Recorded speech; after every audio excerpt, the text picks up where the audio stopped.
And welcome, Hoosier fans, to this week's edition of Assembly Call Radio, where each week we discuss the most interesting topics in the world of Indiana basketball. This is our 195th edition of Assembly Call Radio, and it is our 650th episode overall of the Assembly Call, recorded on the evening of Thursday, November 19th, 2020. I am your host, Brian Tonsoni. And let's begin this edition of the Assembly Call, how we begin every edition of the Assembly Call, and that is with our Hoosier Proud banner moment. And Indiana is the national champion. When it comes down, Indiana will be champion. Smart takes the shot. The Hoosiers have won the national championship.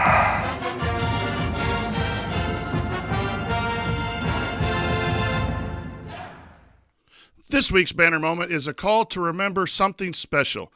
It's Indiana. Yes, Trace Jackson Davis was named to the Naismith Award watch list. Yes, we witnessed the shortened taped Hoosier Hysteria.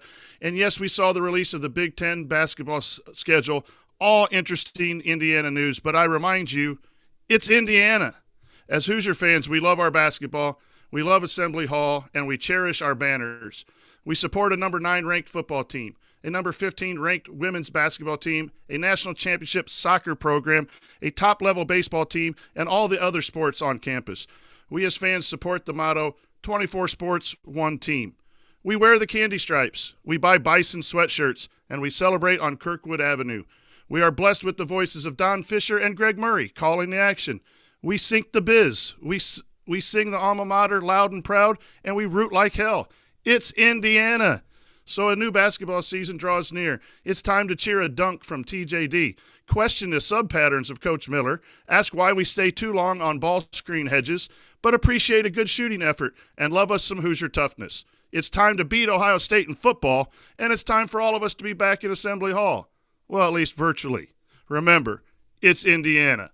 LEO.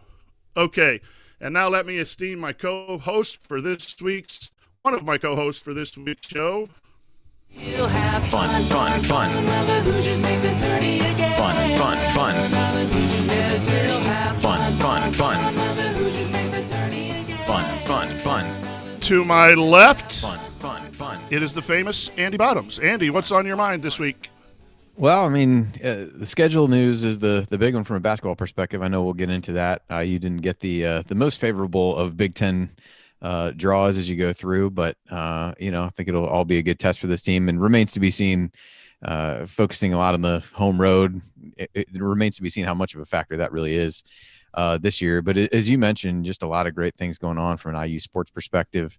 Had the Hoosier Hysteria for the women's team tonight, which we'll also talk about later, and just a lot of excitement building around that program, even though there's less known about the schedule, as we were talking about with our guest before the show.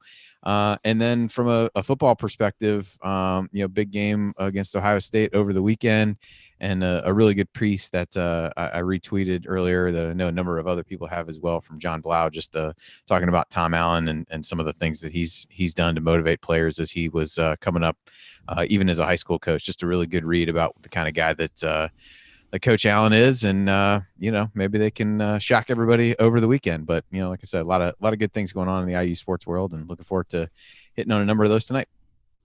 And to my right, he is the voice of IU women's basketball, co-hosts the IU football post-game show with Ken Bykoff. And Greg, and you do baseball as well, correct? That's Indiana right. baseball, because my son absolutely cannot wait to hear your voice from Bart Kaufman. And he mentioned that tonight, how excited he is that you're on the show. We welcome you, Greg, to the Assembly Call. How are you feeling overall about IU sports scene right now? Well, I appreciate you guys having me, and it's exciting to be able to have something to talk about, right? It's been football, which has been a wonderful story for the last month plus, and obviously a monster of an opportunity for the Hoosiers this weekend. But being on the post-game call-in show with Ken's been a blast these last 4 weeks, and it's been fun to watch the national recognition from Tom Allen, and you're starting to hear, on College Game Day, Indiana being just a regular name they're throwing around, and people that are a little bit behind the times, if you will, from a national perspective, but those that have followed Tom Allen and followed the Indiana program, you've seen the progress. It's building, it's building, it's building.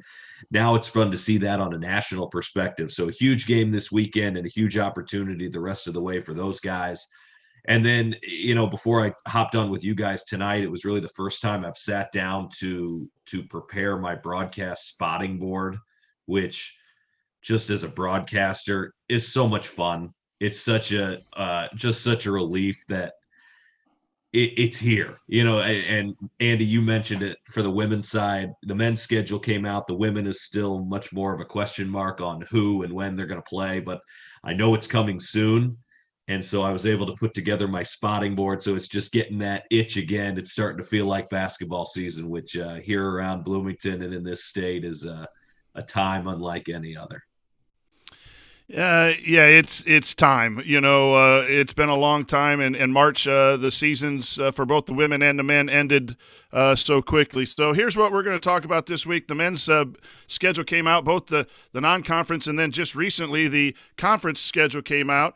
We're going to look at the outlook for those women who are ranked, and for the men who start their season as soon as possible. Hopefully next Tuesday for the men, and soon for the women, and then we'll take your questions. All of that coming up this week on the Assembly Call Radio. Before we get to all of that, I want to tell you about a new sponsor who is joining us here on the Assembly Call. It's Superior Insulation, a.k.a. Superior Insulators. And this sponsor relationship started like so many of our others have, because the owner of the business, Brad, is a loyal listener to the show and a longtime IU fan and season ticket holder.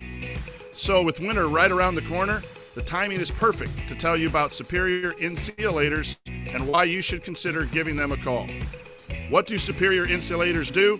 They provide high-performance insulation and air barrier systems to the residential, commercial, and agriculture sectors.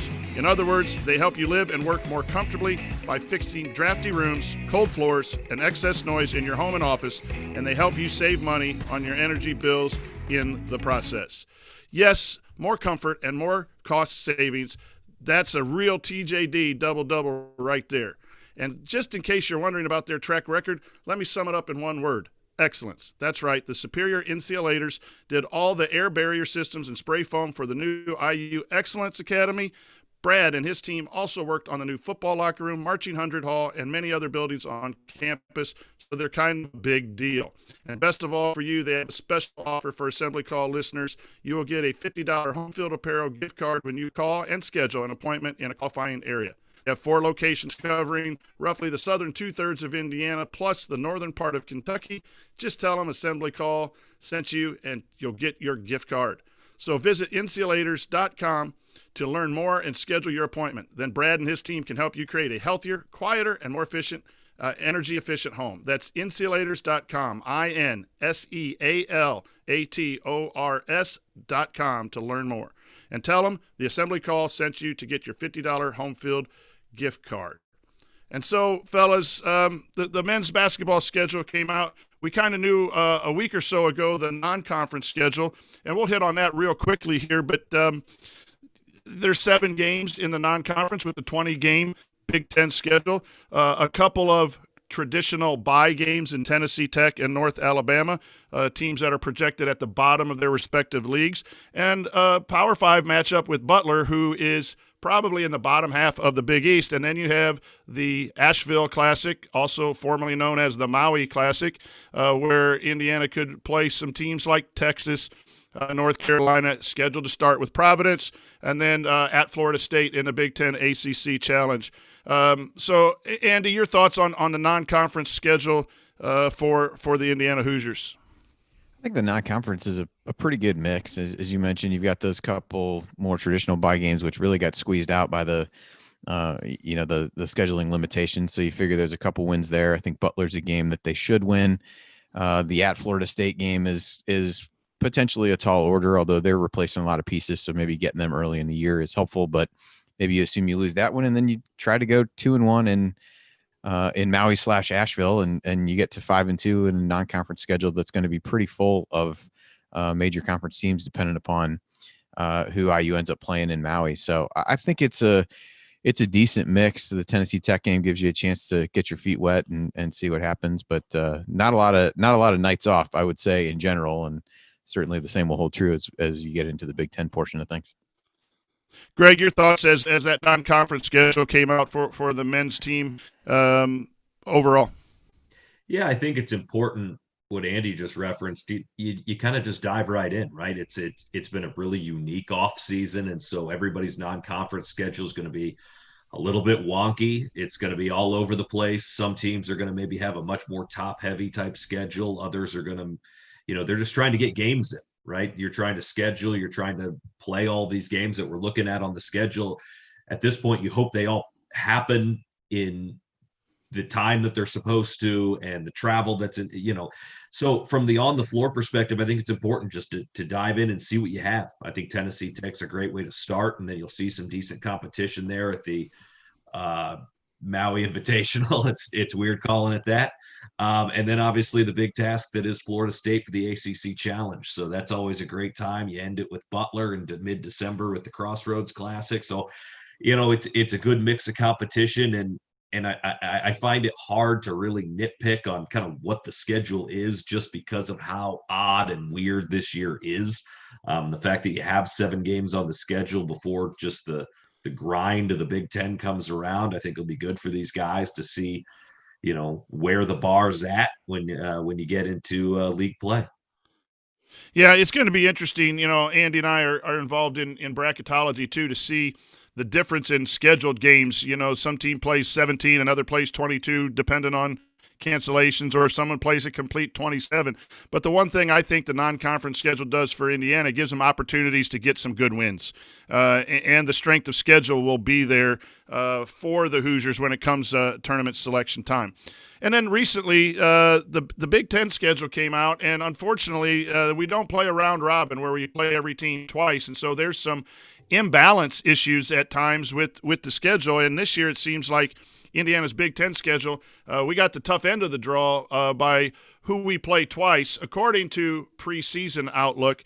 So Indiana plays single plays against 4 of the bottom 5 projected teams, and they have double plays against 6 of the top 8. So when you look at it, it looks like that non-conference schedule that's relatively tough for Indiana continues into the Big Ten. But my first question for both of you, and we'll start with you, Greg, is this: with no fans in the stands, Assembly Hall is an advantage. It's been an advantage for the men and for the women lately, with increased crowd size, which has been tremendous. The support for our women's program too. That Assembly Hall has been a great home court advantage, and the Big Ten and the men's has really been a strong. It's difficult to win on the road. What kind of things do you think will be different this year without fans as far as home court advantage? Yeah, I think it's different. I think you're seeing that with football. This weekend's a prime example. Indiana football going to Ohio State. The Buckeyes playing in the Horseshoe, Michigan playing in the Big House, Penn State at home. Those are huge advantages, and there's no substitute for that. And for whatever you don't have that this year. And so, there's certainly an advantage from a comfort perspective, playing at home, being in the locker room, being able to go shoot on the rims that you're familiar with, so there is that familiarity and that comfort level that allows you to play from home. But there's going to be a big piece missing from Assembly Hall this year. And so I think as Indiana goes on the road, as they welcome teams in, it's going to be, a big neutralizer. And so Indiana's going to have to find a way at home to make sure they bring that extra juice that the fans bring at Assembly Hall that's simply not going to be there. But everybody's going to have to deal with that, right? That's going to be a big challenge for some of these teams that are playing at home. But, perhaps it makes it more of a winnable, if you will, situation when you go away from Assembly Hall. But then on this same token, other schools are thinking that same thing when they come to Bloomington.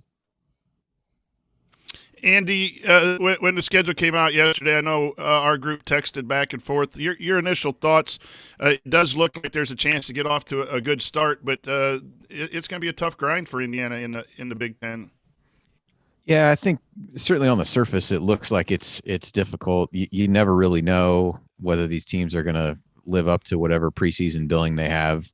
And and it's one of those where, I tried to focus, I guess, a little bit more on who you had double plays against as opposed to, where the single plays actually were, just because of what we said. I think, you certainly have the comforts of home and some of those kinds of things, but at least from a fan perspective, it won't be there.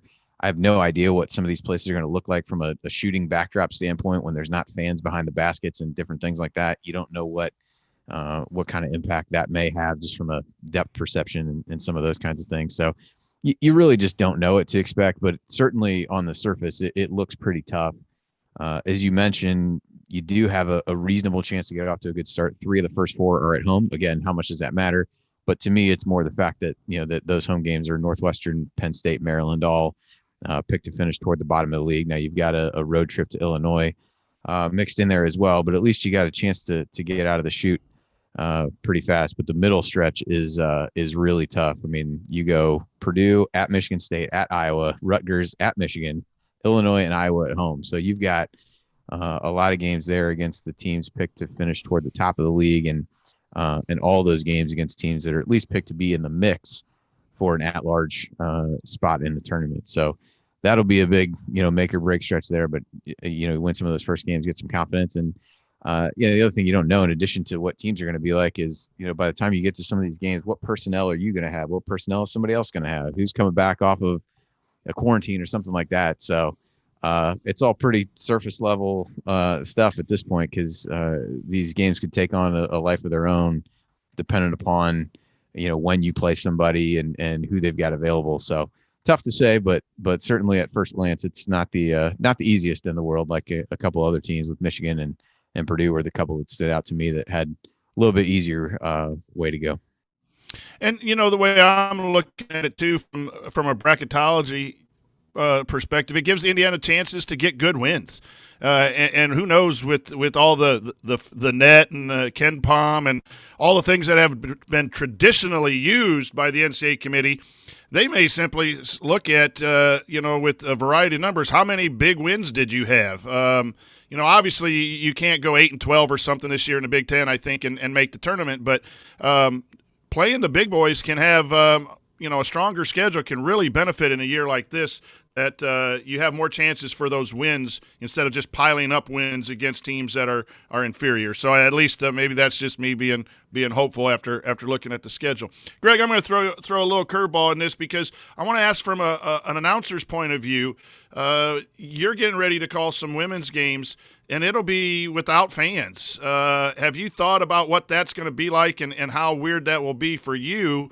And then a little bit of extra pressure on you to bring the game to everyone who's listening, who can't get in. There's going to be more people tuning in because of the success of the women.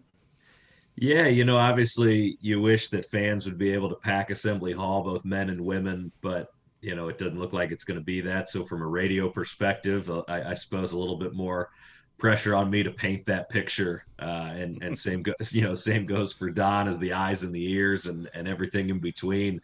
For a women's game, it doesn't draw as the men do as far as selling out Assembly Hall and things like that. But, for anyone that's followed along with the success of the women's program, these, really since Terry Moran's been here the last 6+ years, the attendance numbers have jumped and they've jumped dramatically and are continuing to do so. And you would think that, with the expectations that they have for this season, that the numbers attendance wise would be even greater. But it's definitely going to be weird, from a broadcaster standpoint. I think there's a little bit more strategy on maybe where to put those NAT sound mics and the rim mics. They might pick up a little bit more audio than we're used to, which can be good and bad depending. We've all been in live competition and knows what noises and maybe verbiage that can come out of there. So it'll be an adjustment. There's no doubt about that. But, from a radio perspective, I hope I can, paint that picture. As we said, it's going to be really interesting going on the road because Don and myself, men's and women, we will not be traveling. So that's going to be a whole wrinkle to it's going to be a whole different setup when we get into Big Ten play and are traveling on the road and have to broadcast from somewhere that's not the live basketball arena, that we're calling games for. So it's going to be different for everybody involved, players and coaches, and we're tossing broadcasters into the mix too. Well, we have a lot of faith in you, Greg. We know that you're going to do a great job. So, okay, coming up, Hoosier Hysteria is now in the books, so it's time to look ahead to the regular season for the men's and women's team and look forward to them actually getting on the court and playing games. So what are the outlooks for each squad this season? We'll discuss next. Stick with us.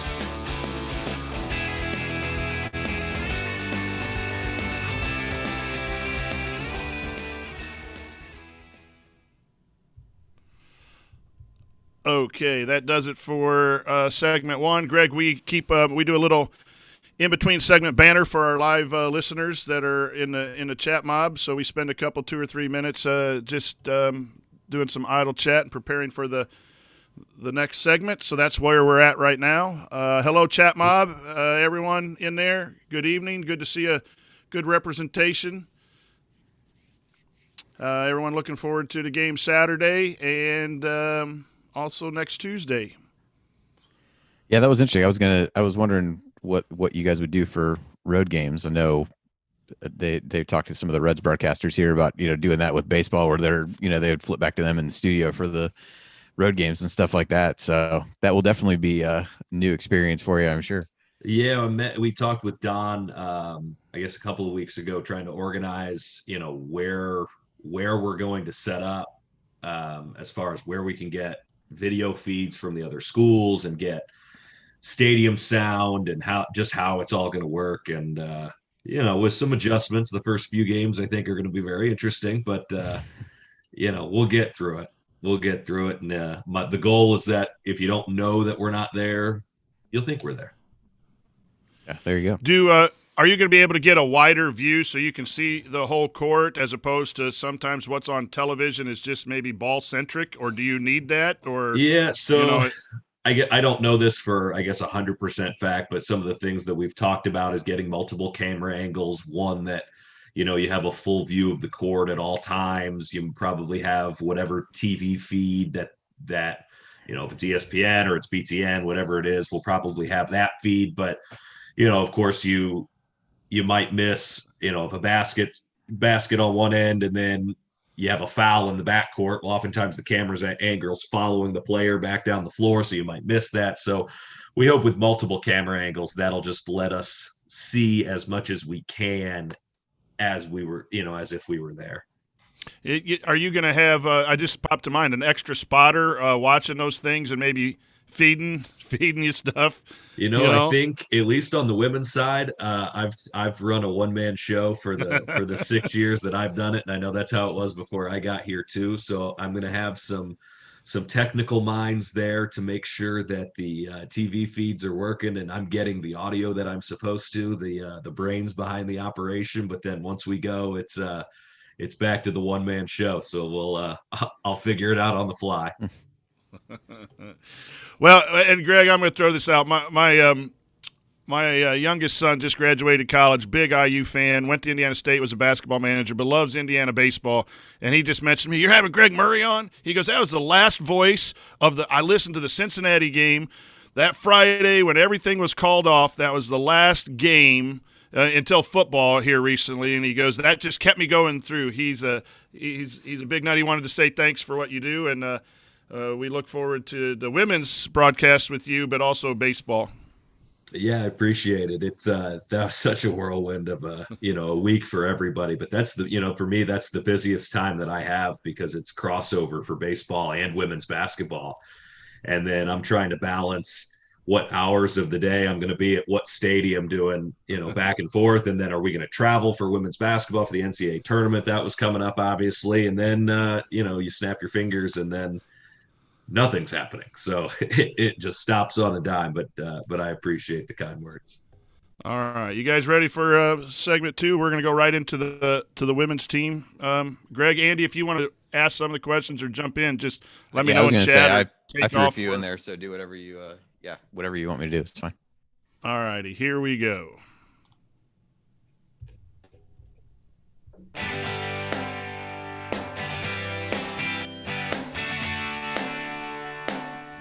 Hi, This is AJ Moye. What's the only thing better than upsetting Duke in the Sweet 16? Celebrating it with friends afterwards. Join Jared, Andy, Ryan, and Coach for the assembly call after every IU basketball game. Go Hoosiers. Welcome back to the Assembly Call. You can find all of our content at our website, assemblycall.com. And if you ever want to join the chat mob during our unedited live broadcast or watch these replays and see all the between segment banner, then check out our YouTube channel at youtube.com/assemblycall. I'm the coach, Brian Tonsoni. I'm here with Andy Bottoms and our special guest, Greg Murray. And now it's time to talk a little women's basketball. As our 15th ranked women's team is preparing to start the season. And we're not sure of the schedule quite yet. It's up in the air because of the health situation. But we're excited about this team. And Greg does the broadcast for the women's team. So we've brought on the expert to talk a little women's basketball. And if we would start out, Greg, you just give us the pitch, the elevator pitch for people who might not know about the women's program and how exciting it is to watch these women play. Yeah, well, I mean, it's first and foremost, it's a terrific brand of basketball. These are really, really good players that play together very well. And it's been amazing to watch, 6 years that Terry Morin has been with this team, now entering year 7. Just the steady growth from year 1 where the program was, and it had maybe a little bit of momentum, but still with a lot of work. And Coach Morin was able to build it from starting with the recruiting classes of Tyra Buss and Amanda Cahill that were freshmen in Coach Morin's first year. And obviously it's grown a lot since that time, and now have household names in the women's basketball world, at least in the Big Ten, certainly in Ali Patberg and Grace Berger. They're in the conversation for one of the more talented backcourts in certainly the Big Ten, the region, if not the whole country. I mean, this is an experienced group. Many have played since their first step on campus. So now as upperclassmen, they're experienced. This team was posed to do things that this program hasn't done in a long, long time. Last year, they set a program record of 24 wins and obviously didn't get a shot in the NCAA tournament. They were going to be between that 4 and 5 seed, and you lose only one starter from a year ago in Brenna Wise, who was a big role last year, certainly.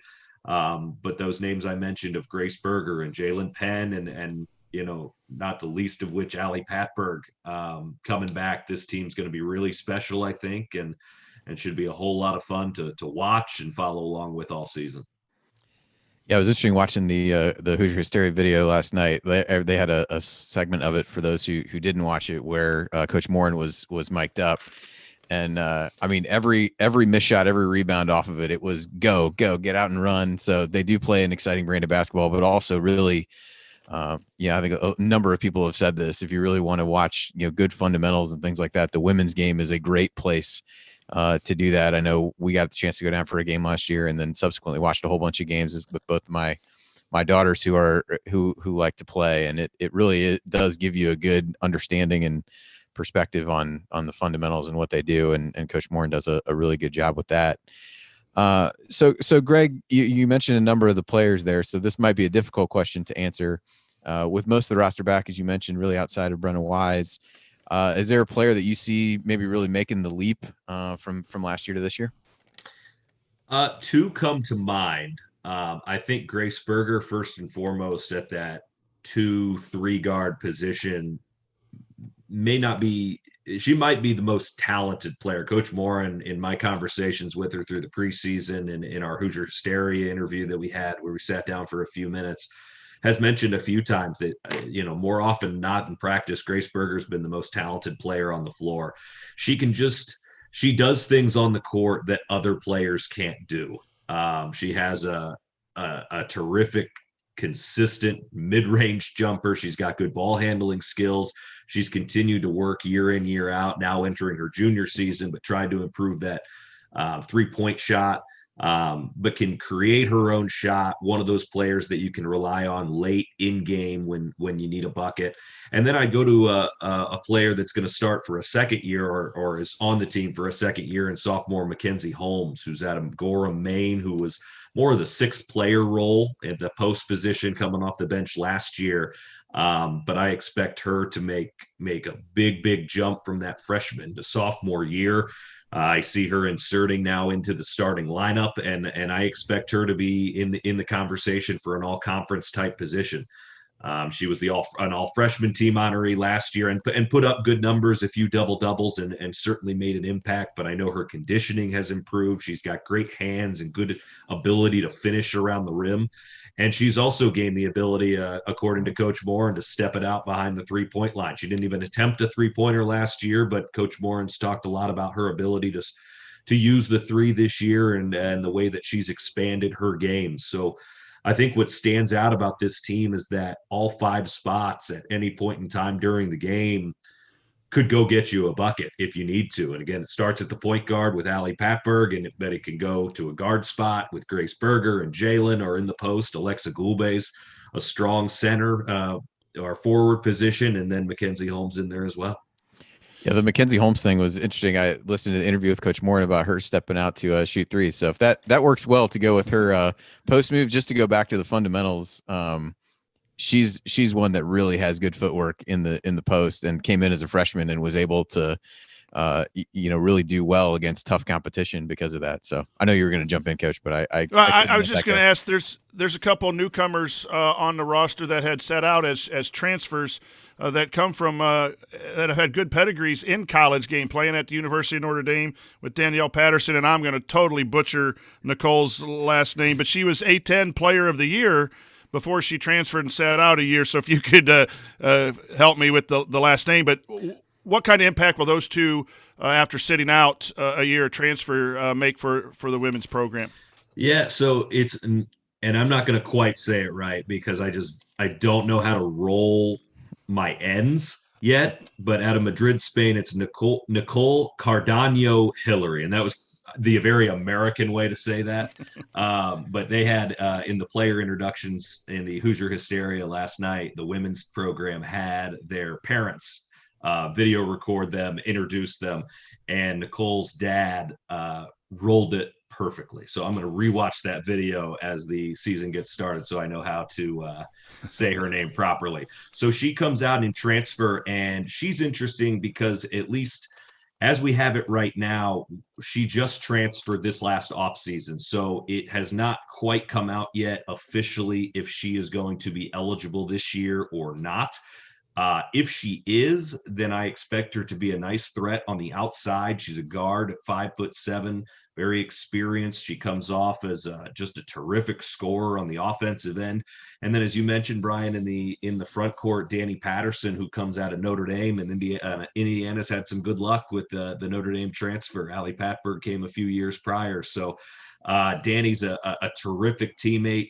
Excited to see what she can do on the floor. She had a pretty serious knee injury once she got here to Bloomington. So it will be interesting to see maybe where she's at physically. And I don't mean from not a health perspective. I know she's 100% and was moving up and down the floor, even in practice last year when everything got shut down. But just from a live game action, it's been some time since she's been out there. So a player that knows a whole lot about college basketball, can do a lot of different things. And I think with some time, she'll continue to improve every single game. It can provide some depth at that maybe 3-4 spot probably for Danny based off of her size. So Indiana's going to have the ability to play big. They could play small and mix it up a little bit lineup wise. And those two, or certainly that one with Danny Patterson, will allow them to do that. Yeah, you mentioned the player intros from last night. My favorite, and probably a lot of people's, was Alexa Gulbey's family from Latvia. That was fantastic. So you touched on this with Coach Moran during your interview, but they came out and were picked as the preseason favorites to win the Big Ten. Certainly a change for them to be the hunted and not really the one on the come up trying to do some things. So you've been around the team as much as certainly more than Coach or I. How do you feel like they're set up to deal with those kinds of expectations? Well, I picked them. I have one of the media votes that Coach Morin was pretty quick to say it's not that she doesn't care what the media thinks, but what stood out to her was that the coaches also chose her program as the preseason favorite. And so I think that spoke to, her peers, Coach Morin's peers around the league are picking up on, the success that this program's having and the expectations. But they don't try, she talks in coach speak. They don't talk a whole lot about it. They'd much rather be at the top of the polls and at the top of the conference in March or at the end of February than here we are in early November. But it's fun for us three to talk about, and certainly it's fun for me to talk about on the radio. But I picked Indiana to win. The interesting aspect with this year specifically win the Big Ten for women's basketball is that the Big Ten in this sport truly is Maryland's league until proven otherwise. They have always been, at the top of the league, whether it's ACC or since they moved over to the Big Ten. Nationally, they've always gotten a whole lot of recognition, and they recruit that way. They have some of the best athletes and the best talent in all the country every single year. They graduated a 4-year starter in Kyla Charles, who was, in my opinion, one of the better players in the last 2 decades. I think in this league, very underrated player, kind of a do-everything player. She graduated last year from Maryland, and then they had 2 other starters, lost them due to transfer, who are both all-conference picks. So Maryland, not to say that they're down, but they have lost some talent from previous years, and so maybe have a little bit more unknowns on their roster. Northwestern had a very good year. They were co-champs last year. And then there's Indiana, who finished 4th in the league last year, was well on their way to a solid seed in the NCAA tournament. And as we've talked about, they didn't lose a whole lot. So they're a proven commodity. And I think this could be the year that, someone is there to overtake Maryland and kind of make that next step for the rest of the league. But Michigan's going to be solid. There's a lot of good, solid basketball teams in the Big Ten, which is no surprise. And I expect Indiana to be right there in the mix at the top. Well, Coach Morin's just done, from my vantage point, just an excellent job of building that program. And it took some time early, and then eventually with the NIT championship, and then you've just seen solid progress since then to now where they're the conference favorites. It's just really good to see. Compare that a little bit to where the men are. In year 4 of Archie Miller, projected to be 7th or 8th in a very tough Big Ten. Is it fair to make those comparisons, or are the programs at 2 different spots due to the length of the coaches being there? And what do you expect from the men this year in their season? Yeah, I don't know that it's quite an apples to apples comparison, just based on, I think, the fact that you have players coming into these schools, Indiana and most other schools in the league, that don't stay for 4 years. That's not a common thing in the women's game. It's more of a build up for 4, or in Ali Patberg's case, 6 years, to really develop these players in these teams. And, I don't know that it's fair to compare, finishing at a certain spot in the conference and where they line up.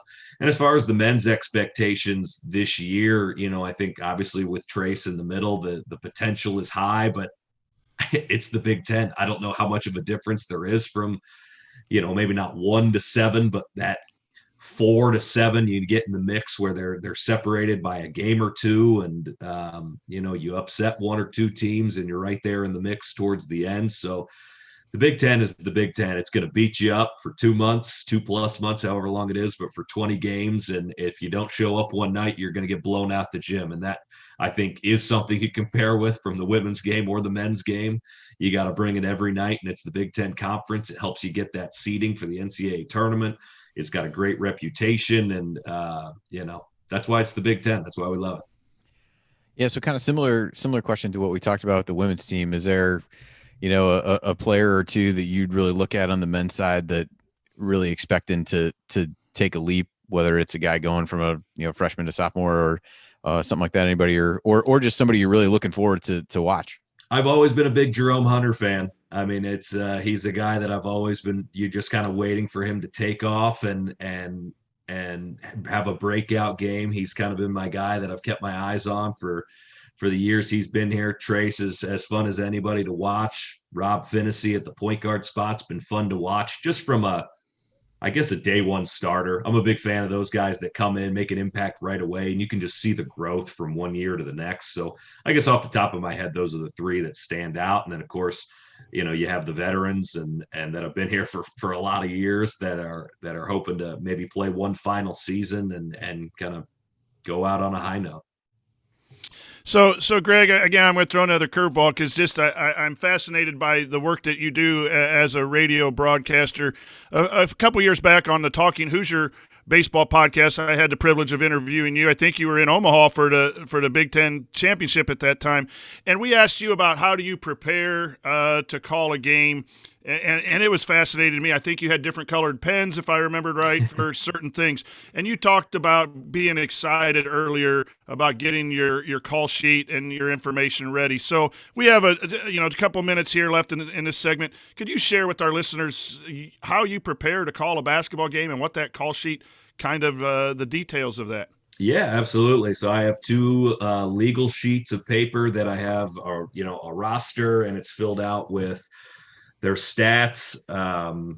Early in the season, I keep it from the previous years, but points per game, rebounds per game, the whole sort. As I call the game, I keep track of points and fouls. It just helps me with the flow of the game. But next to each player, I have room for individual notes, and I have tabbed with different colored pens. I know off the top of my head, if I'm looking for a stat, that if it's a note from like a previous season or something like that, that's in green. Personal notes are in purple. And then in just regular pen can be, if so-and-so is third in the league in scoring, or they've averaged 15 a game over their last four. Trends is how I like to phrase it. And then at the top, I have room for my team notes, the general talking points, whether it's pregame show or kind of keys to the game that I want to follow along with throughout. Women's basketball is different than the men's basketball broadcast with Don and Eric, because they can kind of bounce off of one another, where I'm the play-by-play, I'm the color. So to come unprepared is not something that I'm willing to do, because I'll pay for it. If I'm not, I'm going to struggle. It's going to be a lot of dead air and uncomfortable awkwardness on the air, which I like to avoid if at all possible. So can never be over prepared. I enjoy it. And I think the day that I don't enjoy the preparation, reading the game notes is the time that I need to decide to do something else. So I love it. I was excited to look into some possible opponents for the women's basketball team. The only one on the schedule that I saw via social media today was the Kentucky Wildcats, which will be a wonderful top 15 test for the Hoosiers. They're ranked somewhere like 10 to 12. And have one of the best scorers in the country in Ryan Howard, who's a junior for the Kentucky Wildcats. So the Hoosiers will be heading down there. That's the only game I know that they're going to have pre-Big Ten, but I expect the non-conference to come out anytime. So I'm just excited to get back to the hall, get back on the radio, and doing play-by-play. There's nothing like it. So you're the Vin Scully of Indiana athletics broadcasting when you do all these games by yourself. We appreciate that, Greg. We're excited about both teams, the men's and the women's, here at the Assembly Call. We think it's going to be a fantastic hoop seasons, whatever games we get from the schedules that we get, and we're looking forward to tuning into your broadcast. So coming up here in our third segment, we'll answer your questions. We also will talk a little bit about the NCAA tournament in Indianapolis and those Indiana football Hoosiers. Stick with us here on the Assembly Call.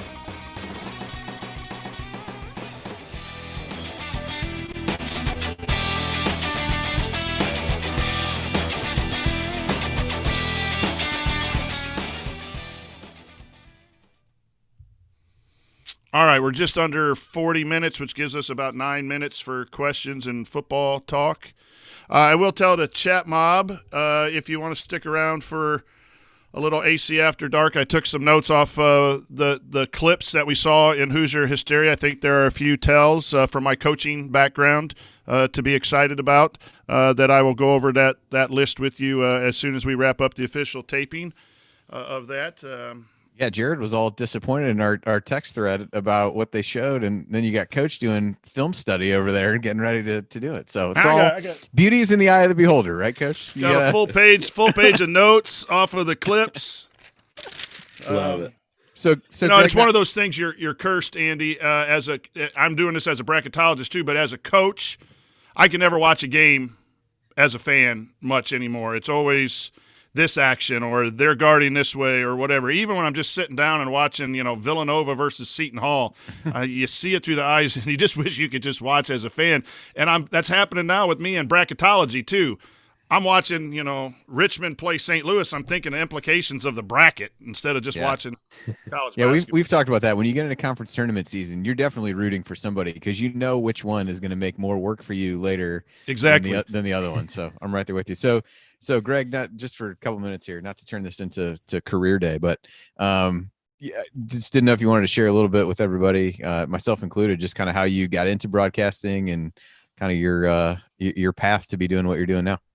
Yeah, so I went to IU, graduated in 2013, and got pretty involved with the WIUX student station. At the time, the BTN Student U wasn't close to what it is now, but was more in the infant stages. So I had a few games here and there as that kind of got underway, but it was primarily in radio. But got into it, I think, my sophomore year, and just had that interest. I caught the bug, and so every year, starting with my sophomore year, I went to different college baseball leagues around the country doing broadcasting internships. I went to Cape Cod my first year, so after my sophomore year, and then went up to Michigan, and then went to the minor leagues when I graduated for a year, calling games for the AA affiliate of the New York Mets in upstate New York.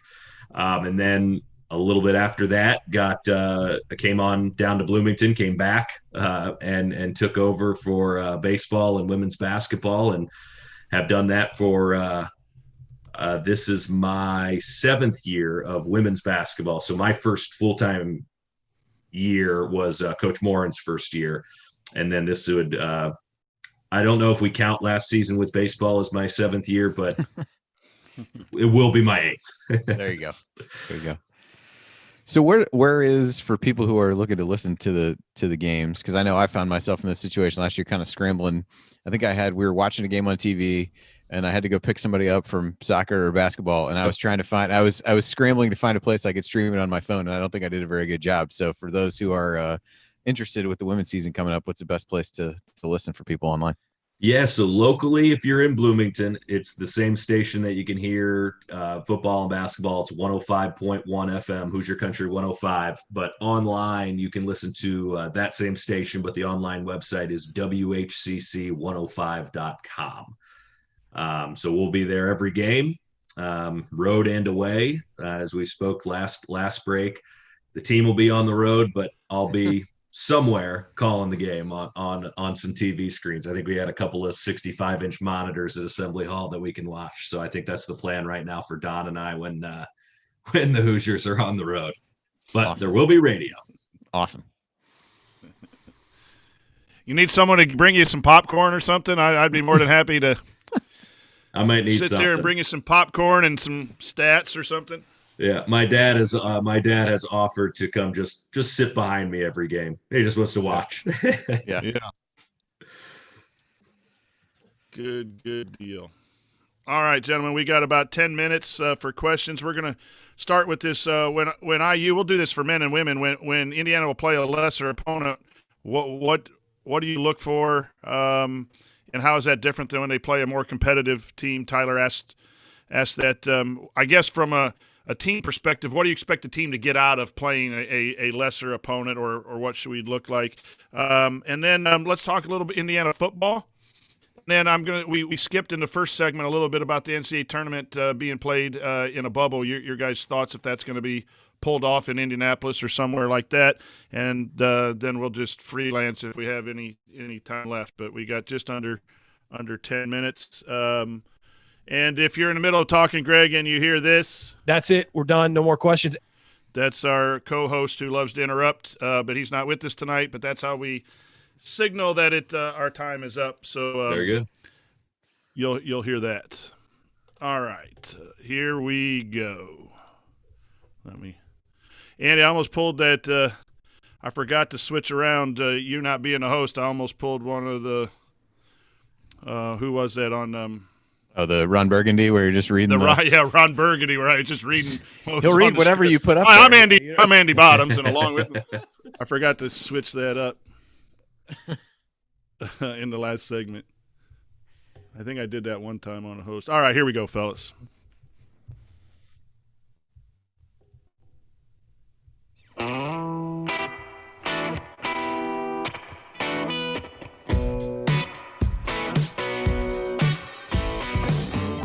Hey, it's Romeo Langford. What's the only thing better than hitting a game winner to beat Wisconsin?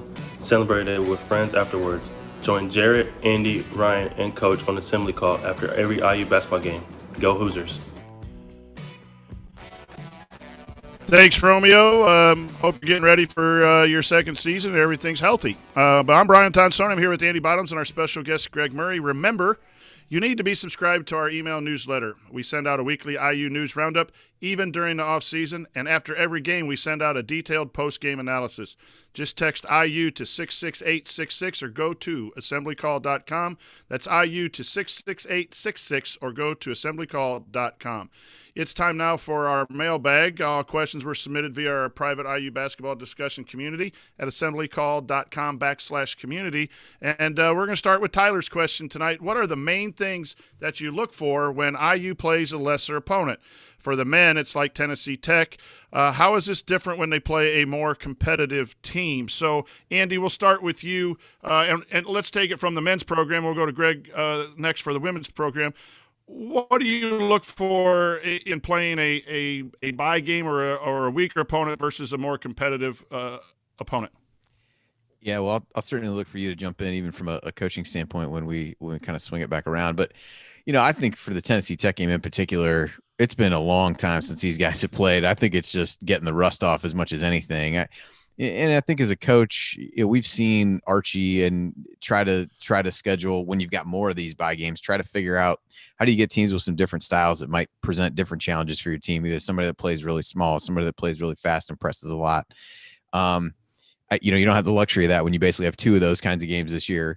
And I don't know enough about Tennessee Tech to know, kind of which of those columns they might fall in. But I think you're able to experiment with some different lineup combinations for the freshmen, be able to get them some action, and ideally be able to get them a decent amount of action to, kind of see who works well together and try some things out that you might have put in. You talked about making some notes during the video from last night. What different things are they going to try to do offensively? I think defensively, what you're going to get out of this team and how they're going to execute it. But offensively, do you try some new stuff, see if you can find some things that work, put some things on film for other people to watch, at least, that you may have plans for later. So I think it's just in this season in particular, it's mostly about getting the rust off and actually running through something against somebody who might not know what's coming, as opposed to doing it in practice.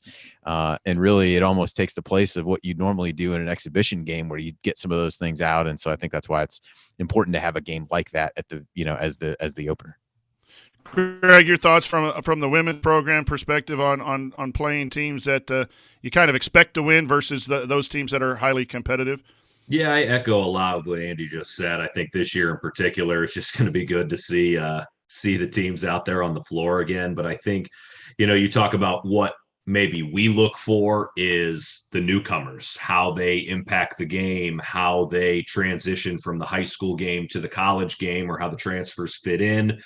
Do you want to mix up lineups? Do you want to try and go big, go small? And I think for the non-conference in particular, you look for teams that can, maybe some that can run a little bit more. You play maybe some other teams that really like to slow the game down. You play teams that do a variety of things, because you see it every year that you get into the NCAA tournament and you see such contrasting styles that you don't want to be unprepared.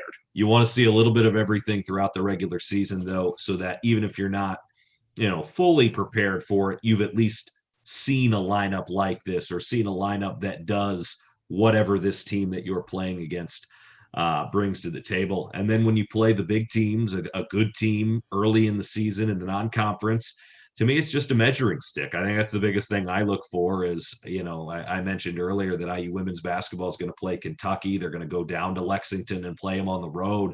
That to me is Indiana's first chance to say, all right, how good are you?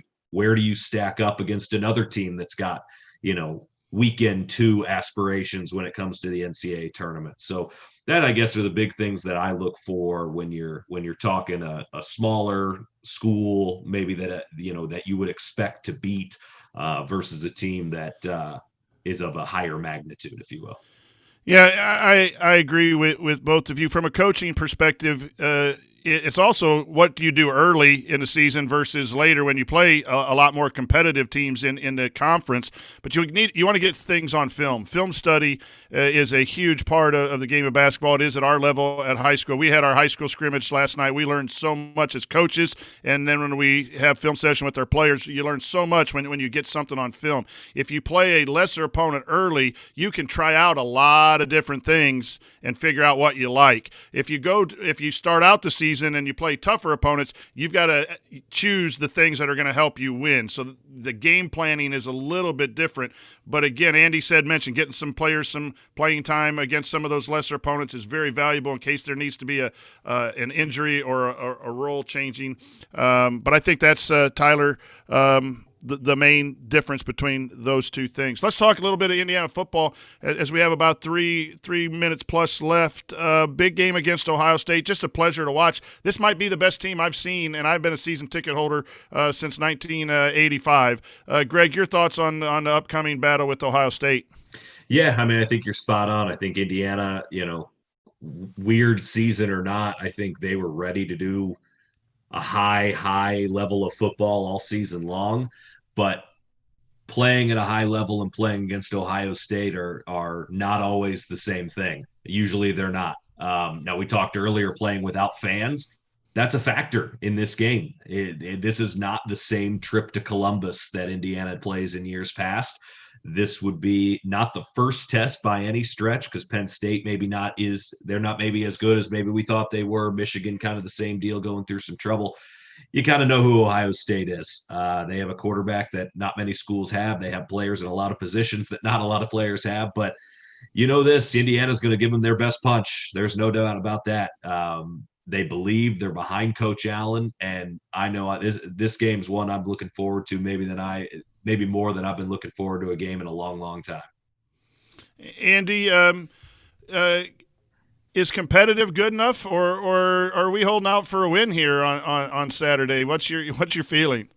As somebody who lives in Ohio and is surrounded by Ohio State fans, I would love nothing more than a win. But I do think being competitive against a team as talented as Ohio State would, Tom Allen isn't going to sit here and say I'm here for moral victories and any of those kinds of things. But I do think it would, kind of similar to what Greg talked about before. It is a measuring stick game. Maybe these other teams that they played aren't as good as everybody thought they were. I'm not convinced that they're as bad as everybody's making them out to be now, though. And I think it does give you a chance to see, because if you perform well in this game, even if you come up short and perform well, then you really look down the rest of the schedule. The trip to Wisconsin is going to be difficult for sure, as it always is. But again, you take the crowd out of the equation, you do some of those things. So I think IU is going to be able to put some points on the board. I think defensively how they can do something to contain Fields. But you also look the talent gap is still there between these two teams, but it has closed dramatically over the course of the last couple of years, and we'll get a chance to see just how much over the weekend. Yeah, I've been watching Indiana football, and I kind of grew up when I was in college watching Anthony Thompson, Dave Schnell. I was there when 2 straight wins against Ohio State and beating Michigan as a college student. And this is the best team. This is the most comfortable that I felt watching Indiana football. Instead of wondering, what's going to happen. Are they going to jump offsides on a punt on 4th and 4?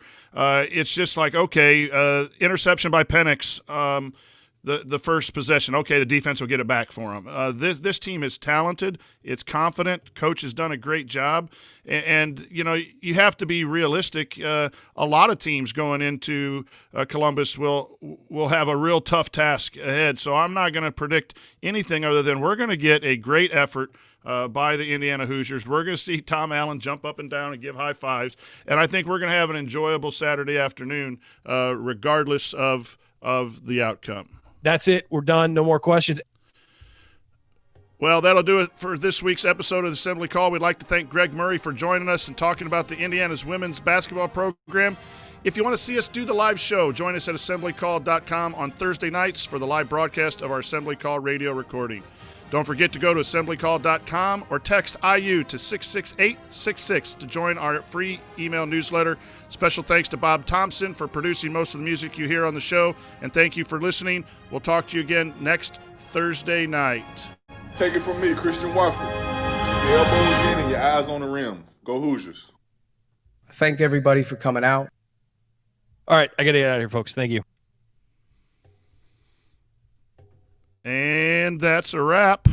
I keep you guys for at least one question about the Indianapolis tournament, and then I'm going to go over some of my takes and answer maybe some questions from the chat mob about the Hoosier Hysteria thing that we saw. Thoughts about moving the tournament to one location, Greg? Do you think it would be great if there were fans, because I'd be down in Indianapolis and bouncing around and taking 2 days off or 3 weeks off of work, but your thoughts about in the current situation, if that's a good thing?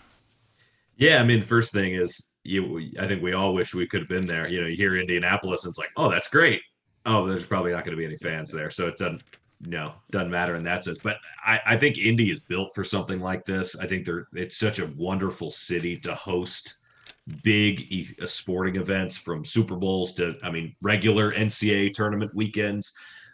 There's enough venues, I think, that you could spread it around from what is it called, Farmers Coliseum, wherever the Indiana State Fairgrounds, whatever that Coliseum is called nowadays. Then you have Lucas Oil and Bankers Life and Hinkle's right there. And if they want to venture outside to Indy, maybe they come down to Bloomington or go up to Mac. There are enough places that you could, I think, feasibly do it. If you want to keep it around Indianapolis logistically, I think hotels are there. I think it's a city that has such a good reputation to host things like that. And I think, with everything COVID wise, that it makes sense to try and minimize the travel, keep them all in, if not one location, maybe two. You saw that with Major League Baseball as you inch towards the World Series. The last few were played at two venues and then they collapsed to one. So I think the idea is there, and the fact that it's Indianapolis and here in the home state, it's basketball. Why not bring it here?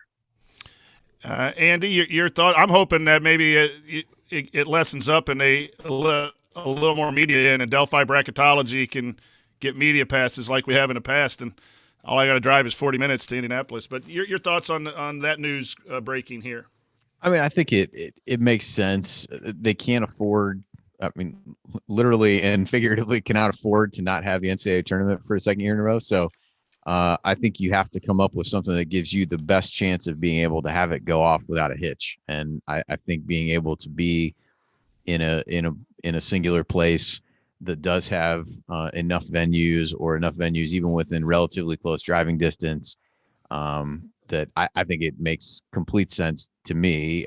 Any of the the thoughts of people around, they're taking the student athletes out for that long, all those kinds of things. You don't know, they're doing a lot of things virtually today anyway. I don't, and again, there is the ongoing charade that it's not a huge multi-million-dollar enterprise as well, that you got to kind of get past at some point. So I think it makes sense. Would look forward to it. Like you, it would stink to be that close to something like that. That would be a what we hope is once in a lifetime experience, but yet not be able to go in some form or fashion. But I think it'll be great. As Greg said, Indy has earned rave reviews anytime it's hosting major events and things like that. And there's a certain it's fitting to have such a big college basketball thing in Indiana.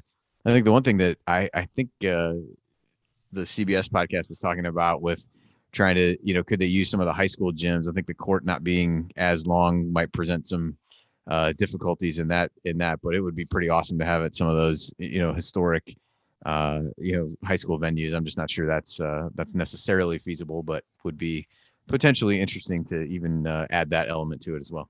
This would be maybe I'm a little proponent. bit far-fetched, but would the NCAA, could they lay a different floor on some of like the bigger high school gyms to make it possible?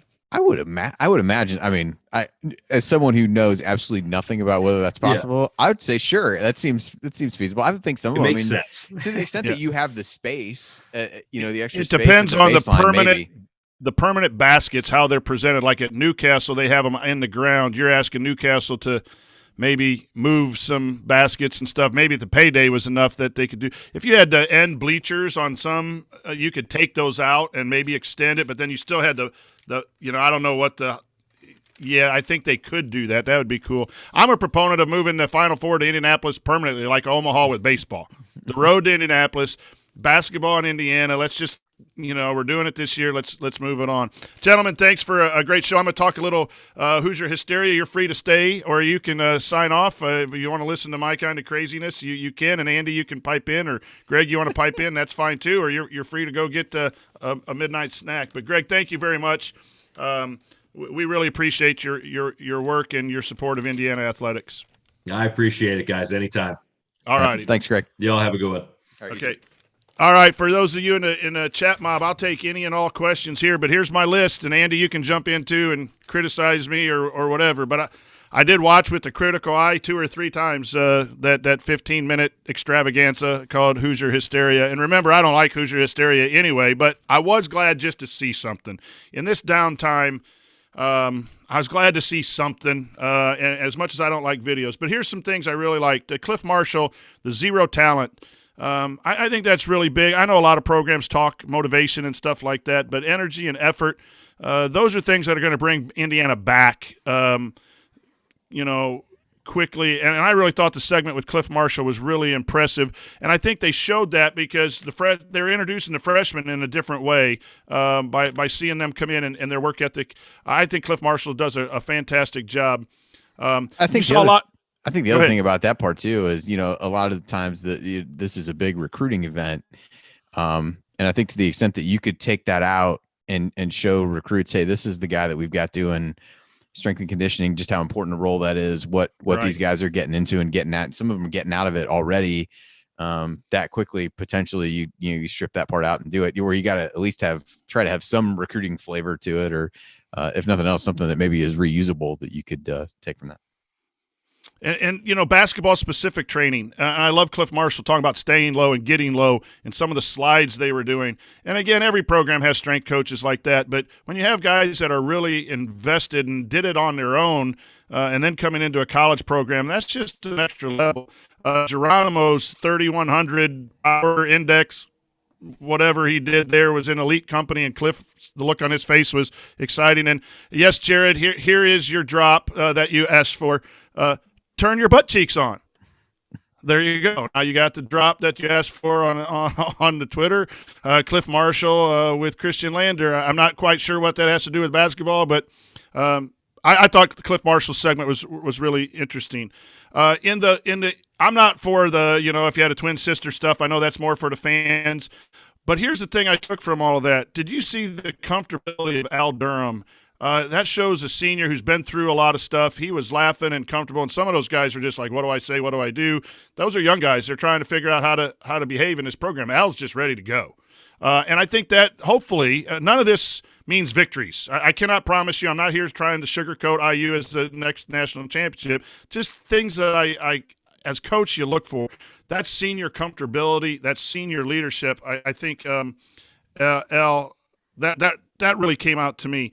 As far as the basketball stuff, I think you're going to see obviously you've heard about this ball screen stuff. You saw that was evident in those clips. If you look, there was one time when Christian Lander came off a handoff from Trace Jackson Davis, sat down and hit a three.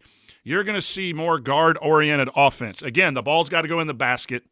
They got to do it against opponents who scout, so it's no guarantee, as Kathy and some people were saying in the chat mob earlier, that they're, we're going to shoot 100% if that's what we see, because every edited thing was a made basket, except Jerome Hunter's tip dunk. But you saw there was a comment, if you heard, a coach said short roll. And the short roll, usually when you hear pick and roll, the screener rolls all the way hard to the basket to try to force the defense to cover. But a short roll is one step off the ball screen. And what happens is if teams hedge, and college teams hedge, Lord knows we hedge. But when you hedge, you want to get two players on one, and you hit the short roll at the free throw line, and now you're playing 4-on-3. And some of those post moves where you saw Jerome Hunter, Race Thompson, Trace Jackson Davis, Joey Brunk catch at the free throw line and then run, drive in, those are short roll plays. But what you didn't see is if you look at any European basketball, and I've studied that this summer a lot for our high school team, we're running a lot of ball screens, but you have kicks to the corner, you have a low post option, you have a lot of things off of that short roll. So it's very interesting. The one thing I heard that was mic'd up, I don't know which coach said it, but he said, TJD, short roll, short roll. That means to me they're playing a high pick and roll. They also hit Joey Brunk on the same thing, and then Brunk throws it to the wing and does a second ball screen. Many European teams set multiple ball screens, and you don't get it off the first screen. You don't get it off the second screen. Sometimes you get it off the third screen, and so it looks like they're implementing some of that. What also is interesting to me is the pull-up jumpers and the aggressiveness of the guards. And yes, they picked some things to show, but you saw people catching and shooting threes. Archie wants to go to more guard-oriented. It looks like they're trying to.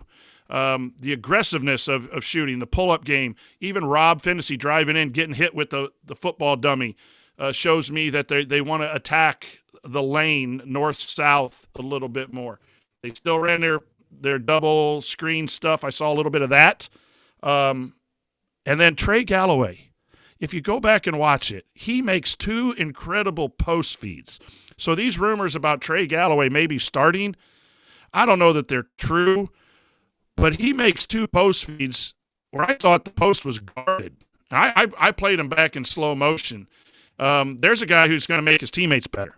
If he can thread the post and be a post passer, we talk about shooting, we talk about toughness, we talk about defense, but passing, hitting the open man in a position to score, that was exciting to me to see his play. So that's a few takeaways from about 5 minutes of action, but as a coach, I'm just looking for stuff to give me some tells about what we might see. And one more thing. Trace shooting threes, or Race shooting threes, and Galloway shooting three. Two guys that kind of were questionable three-point shooters. The reason they showed them is they're trying to show recruits, Andy, or other people that the 4 spot is going to shoot the 3 this year, whether it's Jerome, Race, or whoever. So that's a quick take. If anyone has any questions, Andy, you have any questions from my perspective as a coach? I feel like I need to go back and watch it now. I just kind of watched it while I was walking around the house. And obviously they're going to pick the best plays. They're not going to show Trey Galloway's turnover. They're not going to show the brick from Armand Franklin. There was another thing too. They showed a little transition. So they showed the most positive things of what they're attempting to do. And obviously you want to execute those at 60, 70% efficiency in a game to win games. They're never all going to be perfect. But Kathy asked, why didn't we see anything with Coach Miller? Well, you saw him at the beginning, at the end. Are you talking practice, Kathy, in the practice film? I addressed that in the community. I answered a question. Sometimes coaches have different ways of running practice. I know I had a year where I had 6 assistants, Andy, and we went to the Final Four. We were 1 game away from the state championship in 2003, and it was the best year I had because I'd sit at center court, and I wouldn't say anything. I'd have my notepad, and I'd watch a blockout drill at this basket. I'd watch a guarding a down screen on this basket. And if I wanted to talk to players, I'd call them over to me. So I would imagine what you saw, because you saw the coaches in the drills, that it takes a lot of energy to run drills and be a hype man at a basket for a drill. And your evaluation is better when you can pull yourself away. So I don't know that for sure. I'm not in there. I know that I coached better when I wasn't active at practice as a head coach, so I could really think about what I was seeing and evaluate players. Other head coaches love to get in there. That's part of their vibe, and they want to get in, and they want to be active in drills and rebound with the guys. All I know is I did better when I sat. Sometimes I'd sit in the bleachers and just watch. I'd teach the coaches and then expect the coaches to teach. more of a football type of mentality. So I'm expecting maybe, Kathy, that's why you didn't see him in many of the practice clips. Or they just wanted to show the assistants doing work. You know, you have Roberts, who's in his second year, and Hunter, who's first, and you want to give them some attention and let them know that they're active and show them how they participate. Because you do want to appreciate your coaches too, and that might be a little way of saying, hey, I'm out of the limelight. These guys are the ones doing a lot of the work. So, I thought it was a little bit of a good way to get to know is way too strong, but with Kenya Hunter, you know, kind of people getting familiar with him maybe is a better way. Right, and that's the way I kind of interpreted it. Yeah. Anybody else? Coach, you already gave more time. I would have definitely taken the under on whatever time would have been thrown out for you discussing the answers to the if you had a twin sister question. So the fact that you discussed that at all, I was shocked by it. But your takeaway was good. You were thorough. You evaluated all parts of the video. You know, so I give you beauty and outwards is not really important. But if I had a twin sister, I'd feel sorry for her. I wouldn't even want to have a twin brother. Two of me is bad, Andy. One's not so good. But no, I there's not enough to see, and you got to see a live scrimmage. And I do understand a lot of people saying, well, we want to see the misses, we want to see the turnovers. Yeah, you'll see that Wednesday when they play. By the way, I'm sorry, I said Tuesday. Our first high school game is Tuesday, and I had that in my mind. Indiana does start Wednesday, I think. In the first segment or second segment, I misstated that. So my bad. Wednesday at 8, I believe, is the Wednesday at that. So no, but again, you don't look at the ball going in the basket. You look at Jerome Hunter's going to play the 4. They have him with his back to his basket. They have. I was going to say that was the one thing that I noticed that you didn't bring up was that they showed him on a few occasions, you know, kind of working against race in the post a bit. And so I think that's a good sign. That was something he did a little. I feel like he did that more early last season when he would come in where you saw a little bit of that. Maybe my mind is because that feels like it's been about 6 years ago at this point. But I do recall him doing that a little bit more. And he certainly did that in high school based on his size. So I think he has that skill set in him, particularly even if he's playing the 3 to post up a smaller guy. Hey, and I think it was John Blau or someone set a picture out today. They must have had another scrimmage today. Trey Galloway's shorts, man, 1980s. More reason to love the dude. He's got the real short hair, the short shorts, and his hair's all disheveled. Kind of looked like me when I was good looking. When my hair would just flow. Thanks, Kathy, for wishing me luck. I hope we play. We've already got a 1 cancellation. We have our 4-year senior. 4-year letterman is out for 2 weeks. His mom has COVID, so he's got to be quarantined. And our a sophomore guard that's a backup is out. So we're already starting to get hit a little bit with the COVID, and games are being canceled all over the state. So we hope that we play, just like we hope Indiana plays. Any other questions before we sign off from the chat mob about what we saw on Hoosier Hysteria?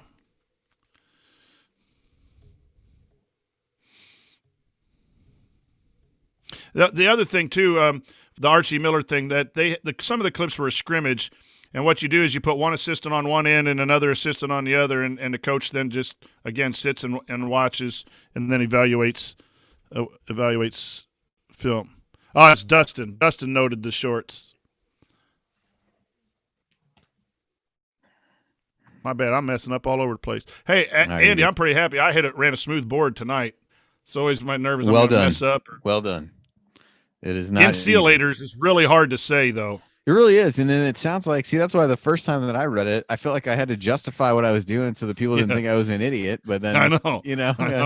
Insulators. Yeah. It's like, does this guy not know that it's insulators? And it's like, yeah, but I also want them to get their due and for people to know where to go. And then, I mean, luckily you're spelling it when you're given the website. But yeah, I had the same, I've had the same thing. I felt like I was more comfortable with it last week. But yeah, the first week I was like, if you really feel like you need to enunciate so that people know what's going on. But oh well. All's good. All right, everybody. I'm gonna call it a night. Get this file over to Jared.